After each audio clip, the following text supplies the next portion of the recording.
Hi and welcome to my channel. This is Astrology by Virginia, and today we're going to go over the new moon in Libra, which is happening on October 21st at 8:24 a.m. Eastern Time. New moons are a seed of manifestation for initiations and new beginnings because, as you can see in the upper right hand, the moon is with the sun from the perspective of the earth, and the moon is the yin feminine principle and the sun is the yang masculine principle. So when we have the female and the male together, there is an offspring. So how this new life manifests? Well, it manifests in a Libra way.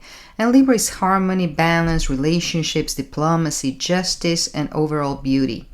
And this new beginning might happen within the next 6 months until the full moon in Libra. And the moon is emotions and the sun is vitality. So we are invested in those themes. The problem is that the sun is at fall in Libra because the day has no longer dominion over the night as the nights get longer. And the moon is very emotional. So the shadow side of this new moon is falling into codependency or people-pleasing pattern or being a doormat. But ultimately, the archetype of Libra is the scales of justice, and it rules the seventh house of significant others, so overall relationships, but also legal matters, including public enemies. So others in general. So we all want to set the record straight and to be fair, at least from our point of view. Now, when the sun is in Libra from the perspective of the earth is in the opposite sign, so it's in Aries from the perspective of the sun, or heliocentric astrology. And Aries is bellicose, so the way we might want to go about this justice is a bit fiery, and we want to take matters in our own hands because this is a cardinal sign. Now, Libra is ruled by Venus, and thank God Venus is in Libra, so this is auspicious, though they're not conjunct. And the new moon is in the third decan or the third third of the sign, which is mutable, so we can adapt to the changes ahead, and is ruled by Mercury, so hopefully we can communicate about them too. And the symbol of Venus is a circle representing wholeness over the cross of spirit over matter, so hopefully this new beginning is very wholesome. So the new moon is at 28 degrees with 21 minutes and is ruled by Venus, but this has no aspect, so it's not helping much. And the new moon is heavily aspected and with challenging aspects. First is in a T-square with Jupiter and Pluto, so this is at a crossroads between expansion with Jupiter and transformation with Pluto, which means that Pluto in Aquarius is opposed Jupiter in Cancer. And this is a case of peaceful disobedience because Pluto represents death, rebirth, and transformation, and Aquarius is the collective. And is opposed Jupiter, which is regal and exalted in Cancer, and this represents authority, and the US is a Cancer nation. On a personal note, this is like a teenager that ignores a rule at home in order to go with his group of friends. So this is not a rebellion in an Uranian way, but more of a transformation that happens when you go from childhood to adulthood on an individual basis, or when a population awakens, if we're going to talk about the collective. Now, this T-square is composed by Jupiter square the new moon, which is very indulgent, and the sun, which is very overconfident. And on the opposite side, we have Pluto squaring the moon, which is very intense, and the sun that is like a dark night of the soul. So we see how this T-square is at a crossroad between staying in your comfort zone and expanding there, like when you're in a job that no longer represents you, but you're making good money and maybe you're the boss and you don't want to step out of your comfort zone. Or on the opposite, you might want to follow your dream, which might require you to transform yourself and your life and risk that which is familiar to you. It's also keen to go from being a big fish in a small pond to a small fish in a big pond, which technically is progressing, but emotionally it feels quite the opposite. Because you're used to be the best at what you do, and now you're getting challenged not to be the worst. Now, because the new moon is also opposed Chiron, the wounded healer, which represents sacrifice, And the myth of Chiron is that of the Minotaur, who was a healer and a teacher, and he got wounded, and the paradox is that he couldn't heal himself. And because he was a god, he was immortal, so he was condemned to live with eternal pain. On top of that, he got wounded by friendly fire, so to the physical wound add the emotional wound. Now, how does Chiron resolve this riddle? First, he forgets about his pain by licking somebody else's wounds. And finally, he sacrifices his immortality in order to end his pain. So it's like a masochistic victory where he ultimately chooses the fate that the enemy or frenemy had in store for him. But there's a wisdom and a poetic justice that is that he gives his life to save somebody else. So there's a theme of recycling here, almost like composting, where the death of something goes to give life to something else. But because it's in opposition to the new moon, is a challenge. And the question is, where in your lives you have to sacrifice something in order to start anew. And because this new moon is already at a crossroads with Jupiter and Pluto, and Jupiter is in a square with Chiron, magnifying the intensity of the hurt, this is almost a grand cross, which is like an important turning point in your life and is fated. It's like being in the middle of a crossroads with traffic going in all directions, and you have to choose your next best move in order to keep going on. On top of that, we have a finger of God pointing to the new moon with the outer planets. On one side, we have a quincunx with Saturn and Neptune, and this is like a reality check. But at least Venus and Saturn are in mutual reception because they are exalted in each other's placements, so they much rather change signs. And on the other end, we have a quincunx to Uranus, and this is shocking, it's surprising, it creates upheaval. So whatever this new beginning is for you, it might rock the boat. And then we have the conjunction of Mars and Mercury in Scorpio. Mercury is a planet of communication and information, and Scorpio is the sign of the occult, skeletons in the closets, and Mercury in Scorpio is truth, and is intense. And Mars in Scorpio is the ruler and is very bellicose, but is also very strategic, like Cold War. And when Mars enters Scorpio, we saw the Department of Defense become the Department of War, for example. Now, Mercury conjunct Mars is very confrontational. This is not about talking, but about giving orders. At least they're both in a grand trine with Jupiter on one end that supports and magnifies the truth-seeking mission, and Saturn on the other end exercises self-control, which is required if you're in charge, and is also in trine with the North Node, which points to being in alignment. Now, whatever these hard truths are, they need to come to light. And as I mentioned previously, we have the grand sextile in the background with the outer planets, which marks a hinge point in history. And given the position of the outer planets, we're talking about that we are at the verge of utopia versus dystopia. And the outcome depends on mass awakening. But I think that we are at critical mass, which is that point where the skeletons are coming out of the closet and there's no way back. And also we are at the verge of the fourth turning revolution, which is a subject I have discussed extensively in my previous videos. So in order not to repeat myself, I'm going to link them at the end. And something that I want to share again to assist with this mass awakening process is a documentary that was deemed the best documentary of 2012, and it's called Thrive. And you can get it for free at freetothrive.com. I highly recommend it. So most of the personal planets, except for the moon, they're fast. That's why it feels like there's so much going on for everyone. And Jupiter is kind of lazy, so it might bring the goods, but in its own time, it has no rush. And Saturn with the outer planets that are quincunx to the moon, they are retrograde, so they're bringing stuff up from the past.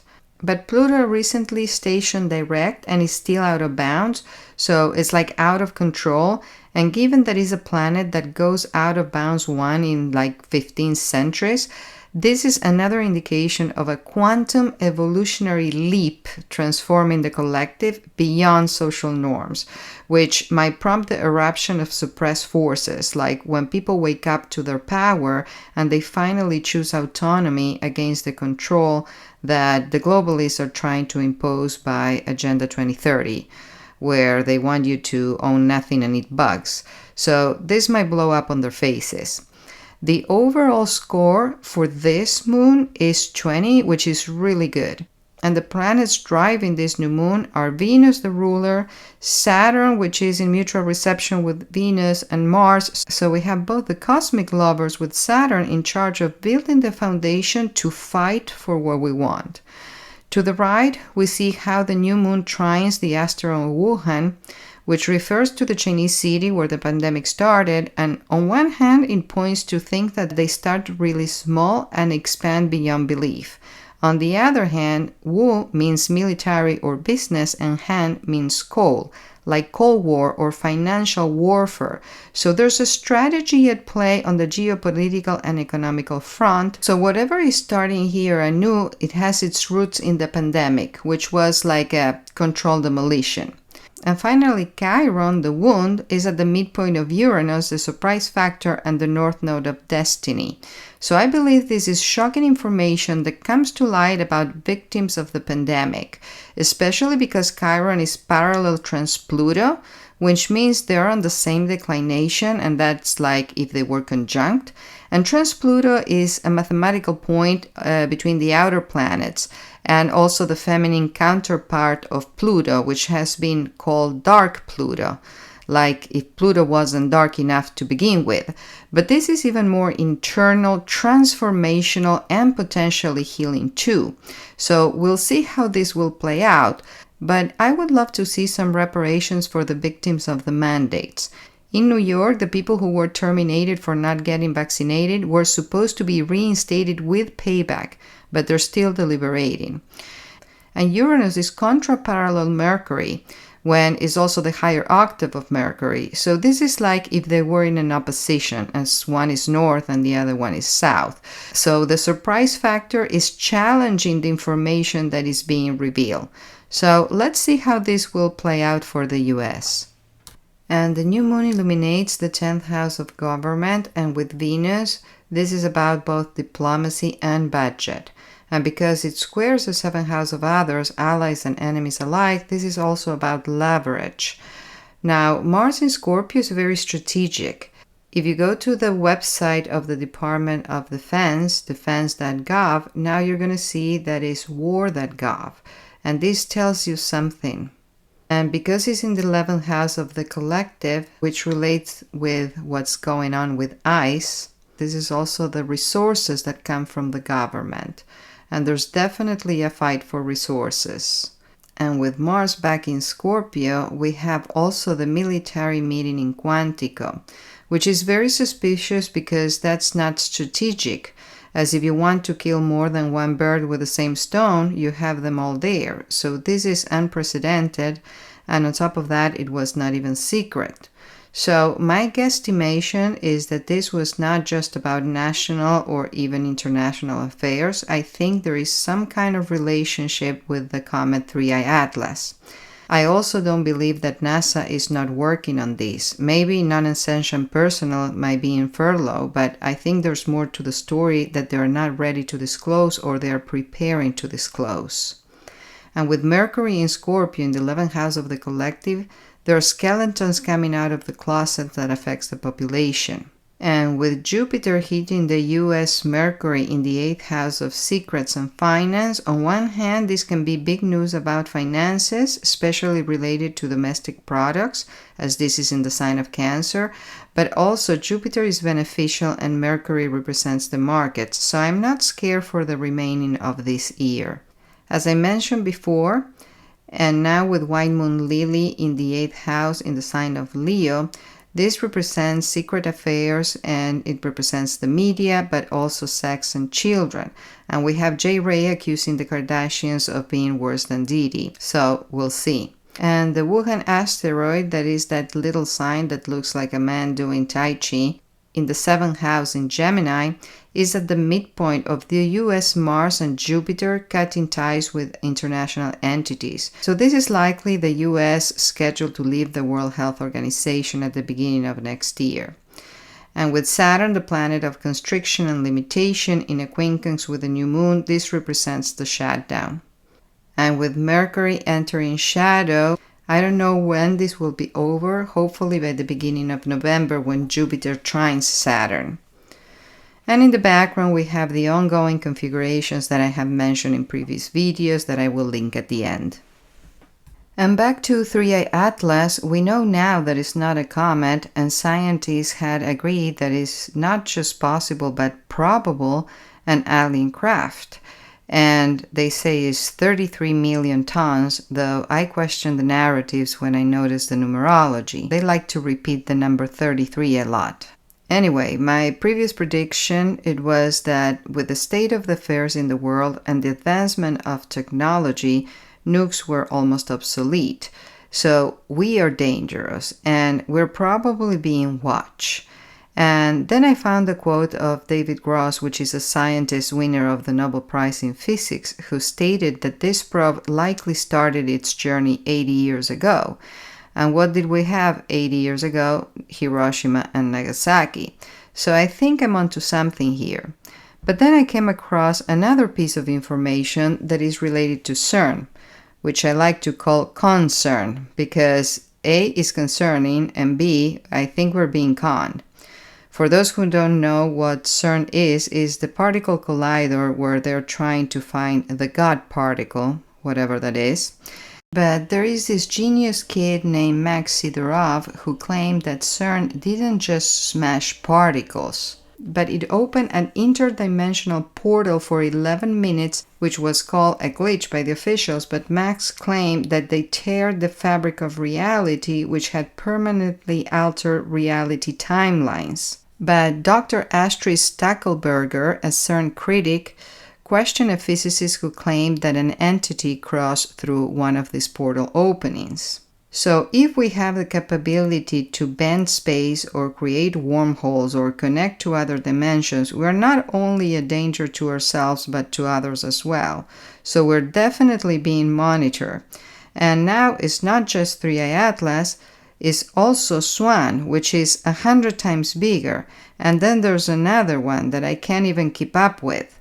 So I expect alien news to be sprinkled here and there up until it becomes mainstream in the next couple of months. So back to the new moon is 28 degrees with 21 minutes. 28 degree is a Cancer degree, so there is a very protective nature and emotional nature to this new moon. And the net number of 28 is 1, so it's ruled by the sun, which represents our soul. And the net number of 21 is 3, which is Jupiter, and Jupiter is expansion, so this is about expanding our soul. Now for the Sabian symbol, we round up to 29 degree Libra, which is an anaretic critical degree, and it presents humanity seeking to breach the span of knowledge or the bridge across the abyss. And the symbolic meaning is a moment where the human intellect transcends individual limits to embrace a collective legacy. It's about connecting minds across time and space, and the Libra symbols is a bridge in itself. Now, the shadow side of this lunation has to do with intellectual elitism or hoarding knowledge or being stuck in a tradition or idealizing the past. And for the correspondences in the tarot, this belongs to the Four of Swords, which is called the Lord of Rest and Recuperation, which implies that we need rest, recovery, pause after conflict, contemplation, meditation, or solitude, strategic withdrawal, mental recovery, and inner healing. And I can testify to that because I've been feeling it. Now, the shadow side of this has to do with avoidance, escapism, or procrastinating, stagnation, inertia, inaction, isolation, withdrawal, loneliness, or disconnection, and over-rumination. So the challenge here, and this is a Libra challenge overall, is not just to achieve balance, because that's difficult, but what is more difficult is to maintain that balance. If you need some herbs to support the process, there are some nice edible herbs, usually flowers that are in line with Libra. Libra rules the lungs. Violet soothes the respiratory tracts, it supports gentle detox and is harmonizing. Hibiscus tea is cardiovascular support but also helps lower blood pressure. And rose tea releases emotional tension and soothes griefs and anxiety. And then you can use rose tea also topically for beauty. And if you want to work with crystals, go with the crystals that take care of the heart chakra. So rose quartz, which is associated with love, compassion, and heart opening. Lapis lazuli, that has to do with wisdom, communication, and intuition. And aventurine, that is balance, lax, and emotional steadiness. Now, this new moon, because it's in Libra, is going to be felt the most by Libras and is going to be felt the most by the other cardinal signs. So that is Aries, Cancer, and Capricorn. And it's going to be the easiest to the other air signs because it's going to trine them. And this is Aquarius and Gemini. And we're talking about late degrees of the sign and early degrees of the following sign. So now I'm going to go sign by sign, and I recommend you to check your sun, moon, and ascendant or rising. And the sun is like your soul, the moon is more like your emotional, internal life, and the rising is more like your ego or your identity in this matrix. For Aries, Sun, Moon, or Rising, this new moon falls in your 7th house of partnerships, significant others, personal relationships, and others in general, even including enemies. This is also the house of legal matters. So it has the mark of a new beginning in love, with Venus in the house too, but is opposed Chiron, and this is a little bit of a challenge because you might be hurt before and you might offer some resistance. And because this is in a square with Jupiter, the planet of expansion in the 4th house of home, there might be some resistance with from your family or your living situation with this new relationship.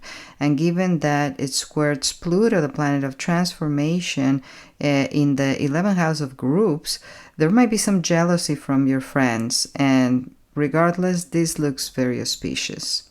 For Taurus, Sun, Moon, or Rising, this new moon falls in your 6th house of health, work, and routine. So this is either your diet, an exercise regime, a new schedule, a new job, or even a job in the healthcare industry. And because it's opposed the 12th house of spirituality, mental health, but also the house of self-undoing, it comes to rectify some hurt that you had in the past, some loss that you had in the past. And it's also in a square with Jupiter, magnifying everything in the 3rd house of communication, especially with peers, and in a square with Pluto, the planet of transformation, in your house of career and reputation. So you might want to draw down the line with pressures from work or from co-workers because your health comes first, and it's all about harmony and balance with this Libra new moon. For Gemini, this new moon falls in your 5th house of fun, creativity, recreation, and procreation. So anywhere from going back to dating or start a new creative project or activity or even having children. Alternatively, your children are leaving the home and now you have time for a new hobby. But this is at odds with Chiron, the wound in your community sector. So this might take attention away from your friends and they might resent this. And it's also at odds with Jupiter, the planet of abundance, in the 2nd house of income. And Pluto, the planet of transformation, in the 9th house of expansion. So this new activity might be costly or might not pay off financially, and yet at the same time you are challenged by Pluto to transform and expand, which is uncomfortable and yet necessary. For Cancer, this falls in your home of family, upbringing, your private life, your house, or your real estate. So there's a new beginning in your living situation, but is at odds with your career, and you could be afraid that this might hurt you somehow, like if you're moving further away from your job or if you have to relocate, and is challenging you and investments or share resources with significant others. So this could be that you're moving in with someone new and now you have to think in terms of we instead of me, and there might be an issue with work-life balance in terms of spending less time at the office and more at home. For Leo, this new moon falls in your third house of communication, peers, learning, writing, but is at odds with your ninth house of expansion, where you might feel afraid to take a big leap, like starting a new educational program or publishing something that you wrote or communicating in a different way, especially with siblings, neighbors, or coworkers. And this is also challenged by your 12th house of spirituality, mental health, and self-undoing, where you might be scared of losing something or you might be recovering from a past loss. And it's also in a challenge with significant others, partnerships in general, enemies, and especially personal relationships. So your partner might not be on board with this new start, and yet it's very beneficial. For Virgo, this falls in your second house of values, self-worth, income, and is opposed your sector of shared resources, trust, and intimacy. So there's some new income stream or reprioritizing or your value system or newfound sense of self-worth that is in opposition with money that you share with someone else, like a spouse, a business partner, or simply loans and other people's money. And there's also a challenge by your sector of friends, community, your tribe basically, and your house of daily routine, work, and healthcare. So others might not see alike or be on board with this new income stream that might rattle your routine, and you might need to adapt and accommodate, but regardless, this is positive. For Libra, this new moon falls in your first house of self, so this is all about you, your identity, and even the way you look. So maybe you're trying a new hairstyle or a beauty procedure, and this is being challenged by others, especially personal relationships where might not agree with this, and is also at odds with your house of career and reputation and your house of children, romance, and creative projects. So this could be something that takes time away from this activity. Maybe if you're starting a new procedure, you need time to recuperate. So it's taking time away from your profession or your children or a lover or all of the above. And they might even have some resistance to a new you or a new look. For Scorpio, this is in your 12th house of mental health. Spirituality is also the house of institutions and self-undoing. So either you're starting therapy or joining a spiritual retreat or even a rehab center and healing some traumas from the past. But this is at odds with your daily routine and challenged by your family or your living situation or simply your upbringing and your expansion sector. So you're stepping out of your comfort zone, which is the only way to grow. So ultimately, this is uncomfortable but very positive. For Sagittarius, this falls in your house of community, friends, and lofty goals. This is at odds with your 5th house of creative projects, romance, and children. So you might be spreading yourself too thin between your personal and your social life, and this might be challenged. And is also challenged by your 3rd house of communication and your sector of trust, intimacy, and shared resources. So whatever you're starting anew might cause some communication issues, especially where shared resources are concerned. For Capricorn, this new moon falls in your 10th house of career and reputation and is opposed your home sector, so there's an issue with work-life balance here. And is challenged by a transformation in your income sector and also by your significant other. So maybe you have a new position at work that will bring more money home, but you have less time for your hobby and your family, or you're just making a lateral move or launching a new career that is challenging but is also very positive. For Aquarius, Sun, Moon, or Rising, this falls in your ninth house of expansion, higher education, long distance travel, faith, and publishing. So there's a new beginning here that is at odds with your third house of communication and peers. And this is challenged by you yourself and your sense of identity and your daily routine and your daily work and even your health, unless you work in the healthcare field. So whatever this new beginning is will expand you and transform you, the way you communicate with others, and your daily life. And finally, for Pisces, Sun, Moon, or Rising, this falls in your house of trust, intimacy, and shared resources, and is at odds with your second house of income, self-worth, and value system, and is challenged by loss from the past and the sector that belongs to creative projects, romance, and children. So this might be that you're splitting resources with an ex, which puts the burden on you financially, and you might be afraid of loss and wanting to provide for your children. On the opposite situation, you might be joining someone new, but this triggers fears of what happened if it doesn't work. But regardless, this looks very positive.